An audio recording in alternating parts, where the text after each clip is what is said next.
We are here, Hot 97 Morning Show with the legend. You ready? I'm ready, I think. You ready? Ready.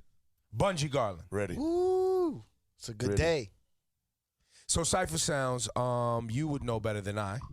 You specialize in the Caribbean massive, in the Caribbean community as a DJ. Yeah, I'm expert. A lot of people think this guy Bunji Garlin's like some new artist. Well, Not I'm at all. sure a lot of people think that because you caught such a big hit record right now that goes with a lot of other music, a lot of the up-tempo EDM type music, so it blends perfectly.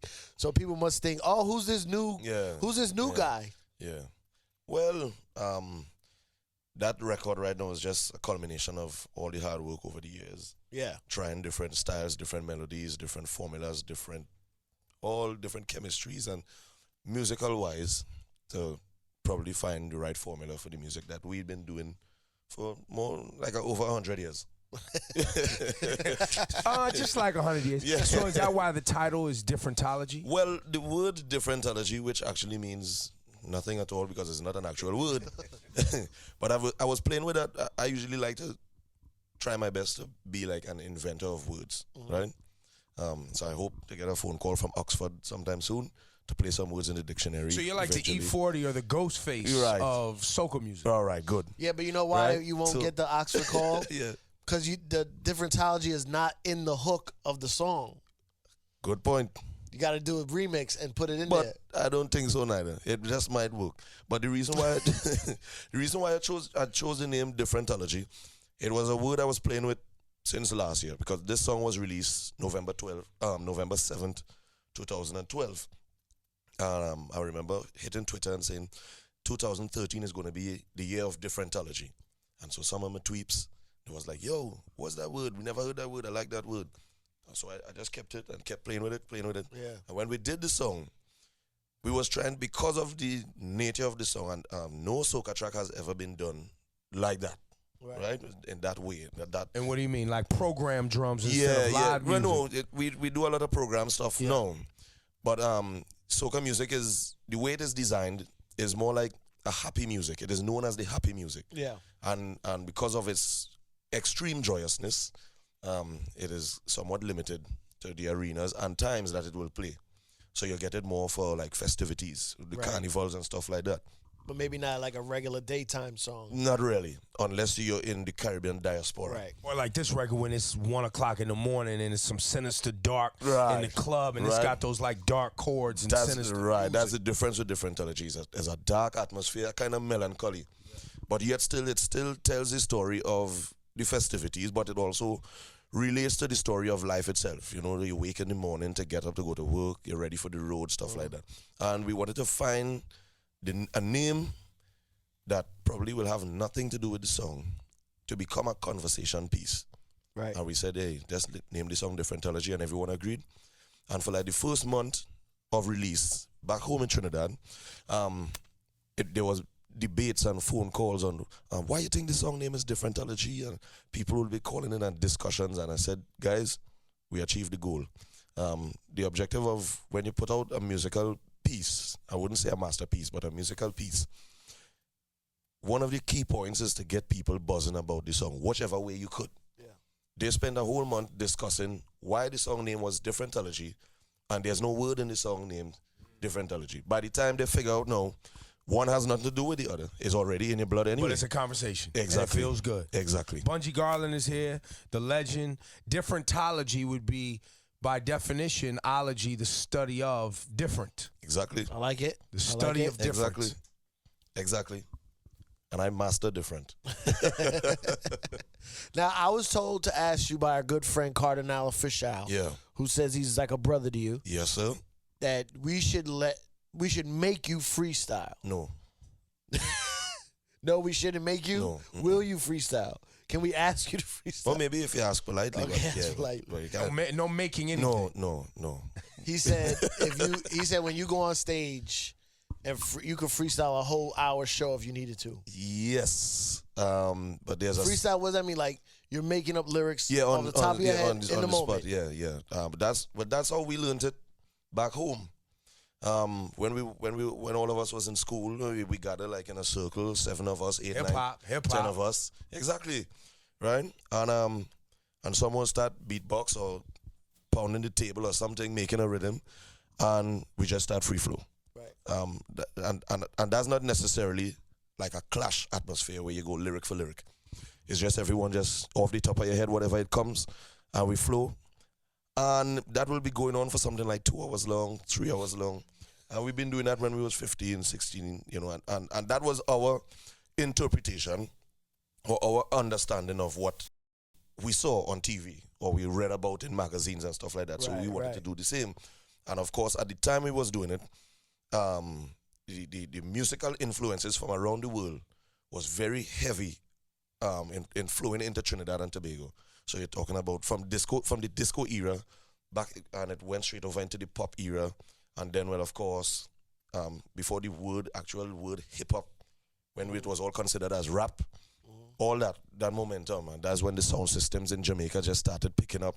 So you have all these dub, what we used to call dub, coming over into Trinidad and Tobago. So that whole movement was there, and we just started moving to the beat, and everyone started harnessing their skills and trying to hone their skills to replicate what they saw, what they heard, and what they think or thought they understood. You know, somewhat of a joke at times when you hear the real deal. But, you know, but we tried. And, you know, some people were successful at leaving the shores of Trinidad and Tobago and being successful out here musically through all those experiences, you know. So that's where my freestyle fall into place. So, like, when I'm on stage and that momentum, that energy is there, I just kind of flip into a trance, I guess. Zone out? Yeah, it's just off the top of my head. And it just keep going until, well, eventually I just pull the plug. Till they turn the sound Yeah, on. yeah. Man, Bunji Garlin, you got a big record. I think the pop stations are playing your record. Yes, now. sir. The Z100s and all of that. Yeah, that's a big deal. All around the world. It started in Europe first. And a lot of the mainstream stations in Europe started playing it. And, of course, the festivals. And, you know, in conjunction with what Major Lazer did with the remix, where they would play like in Coachella and Ultra and all those events. Yeah. And the song was just a smash, you know, even before it hit mainstream stations. So they're all part of the storyboard, you know. I'm just like a protagonist cast in this movie called Music. But I'm really just a harbinger of songs, you know. But the name Bunji Garlin, that is your birth name? Your no, mother sir, named you Bunji Garlin? No, sir. My name is Ian Antonio Alvarez. What? Ian. You Spanish? And yeah, my mom, her dad is Venezuelan. Oh, nice. And my dad is St. Lucian. I was born in Trinidad and Tobago, so I'm just a hybrid. The name Bunji Garlin, I had many names before. Because of the depth of my voice, some of my friends used to call me Little Bounty in the era of Bounty Killer and Ice and all sorts of names. But anyway, I took the name Bunji Garlin, which is actually 2 names in one. I took bungee from the bungee rope. The action of the bungee rope, which is the more you pull it down, when you release, the higher it goes. And I always applied that terminology to my life. The more you try to pull me down, when you release me, I go higher. I like it. Yeah? I like it. And of course, Garlin is the West Indian term or pronunciation of the military weapon called the Galil. Right? I mean, it's not big. It's somewhat small, but the damage it does for its size. I apply that to myself I'm small in stature, but put me on a stage and it could be death and dissipation. Wait, hold up. Yo, Shawnee Culture. Oh, yeah. Shawnee Culture. We got some Trinidadian people All that work right, here, nice. so they feel obligated to Yeah. get their time. Yeah. You know what I mean? Shawnee, come in here. All right, Shawnee Culture's here, ladies It's and weird gentlemen. how an accent is starting to come all of a sudden. When I talk Okay. to my people, Okay. Yeah, switch. Now, what you might not know, his wife is a huge soca singer, By the name of? Fay-Ann. Mm-hmm. Right. So, how is that? Just having a wife that is huge, and being in the industry and coming on. It's good, and it is healthy for my environment and for our environment, and it works if you know how to work it. And there are some people who, because they work in the same environment, they eventually become a problem to each other's space and existence, and you don't know how to maneuver, and that usually happens when one or the other is up to something. Right. And we never up to nothing, but good music. So we exist in the same space. We know what we must do. We know when, and we're in the same band as well. Right? We're the leaders of the same band. We have a whole crew, Asylum Vikings, and she's my Vi Queen, of course. And we know when we go to do a particular show, we know what we must do. She has her thing, the way she does her style, and I do mine, and they coexist. And it's never a problem. It's all good, and it makes for a more potent presentation. Right. Now, when you have two strong individuals on the front of a band as opposed to one. Right. Now, for Carnival, they have like a competition for the Soca Monarch, which is like the king of the carnival. Yeah. So it would be like, what is X Factor to hear and the voice and stuff like that. And you and her competed in 2009. She won. Yeah. And you came in second place. And she was pregnant too. And she was pregnant too. Wow. She was 9 months because after she won, she had the baby 8 days later. What? Yeah, and she had a special. There was a part of the performance she did where she took the microphone and put it to her stomach like this. And we had the machine guy trigger like a baby voice singing one of the verses of her song. She cheated. Destroyed the place. Flattened the place. Destroyed the place. And, I mean, there's nothing. And I'm usually known as the person to conquer any obstacle to win that competition. Yeah. There's not a single thing I could have done that night to win. So I came out and I basically put it out that I'm just here to make sure no one else takes second place. Nice. Yeah. Now, I've heard also with the competition of the Soca Monarch that you don't deal with that competition anymore based on politics. Well, besides politics, all these competitions, they always have some form of politics somewhere in it. Just some you see, some you don't. But even more than the political aspect of it, I just decided that I have outgrown that arena. When you're in an atmosphere like that, sometimes you tend to get stuck right in that pool because all your focus is on being combative and destroying all the other artists and winning the competition outright. So all your whole energy and your soul is dedicated towards just winning that crown that night.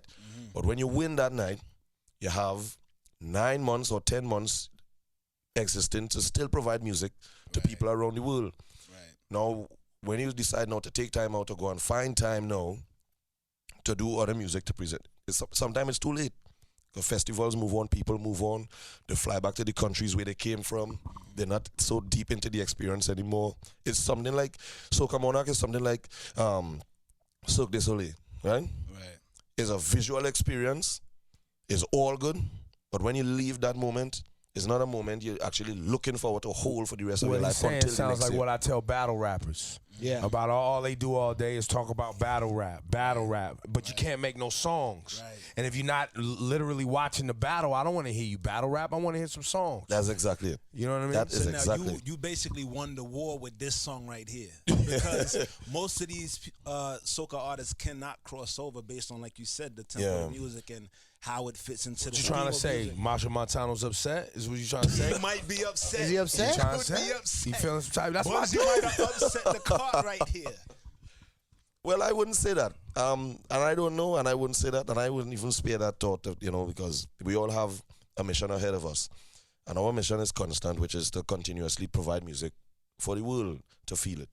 One of the reasons why our music hasn't crossed over in the definition of the word crossover, the way we see it.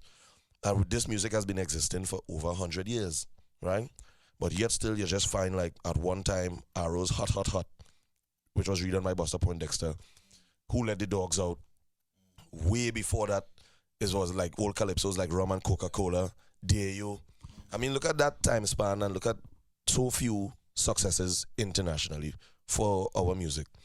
And one of the reasons I always say, and I will put the blame on the artists themselves first, because the people are always there to support what we do. They will only support so far according to what we put out, right? Because remember, when you when you expect your core audience to travel with your material or stand by your material, remember they have to stand in people's faces and represent, and they have to say, yes, this is mine. Now, when they say this is mine and everyone else decides to make them the laughing stock, it's not too encouraging, right? Which I understand. So I decided to pull myself out of the competition atmosphere and focus more on the music itself. What ways we could do this music that it hasn't been done before. Soca music usually has 10 instruments in it, 15 instruments, sometimes 10,000 instruments. How do we simplify that? Take it back to the old Calypso days. 5 basic instruments: drum, bass, guitar, keyboard, your voice. Simple as that. The message is more direct to your face. The music does what it's supposed to do without the backdrop of so much colors and distraction. So it is up to us, the artists of the soca nations, to provide music that the people can rally with and say, yes, this is mine. I'm proud of this. I'm just like, I don't know how it is from here. No, it's the same. It's the same. From here, these looking motherfuckers out here making shit complicated, man. No, but we talk about it all the time. But I'll say this. The way that it is put out, you don't see that from outside looking in here. You don't see that. What you see from outside of the US looking in is the mass support system. That is what is portrayed out there. That is what we see. So everyone is of the opinion that they should come here and get something done here because the support is strong here, right? But really and truly, the support is wherever you are. If you provide the right material, the people will support it, right? I think you're dropping gems, my G. Copy. That's all I gotta say. It's an OG. Bunji Garlin, ladies and gentlemen. You got anything else for the to rep the Trini Massive? Well, I mean, he said if we beatbox, that's where the cipher starts. So I know Cypher tried to push it, but I want to see if you bust a beat, maybe he might do something still because this is the move, for the right? people. Just a little song? Trying to get the beatbox, son. Just a regular, I could do hip hop. It don't Whatever. matter. You don't Nice. matter. You don't mean.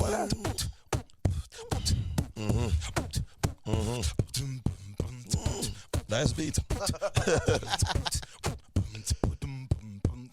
Well, this is Bunji from Trinidad. Sit on this rhythm just like frogs on a lily pad.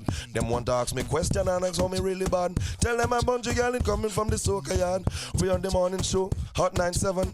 And when we come through, tell them it's my 7. If of them want to jump up in my place, we tell them set the pace. And when we come, them girl wind the waist. Boom. Soca music what we represent. Aye.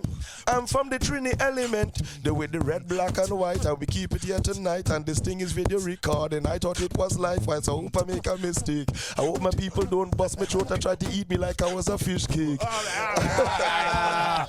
Hot 97 morning show, baby. Thank you, sir, for coming through. Man, no problem, Yes, man. Anytime, man. Anytime.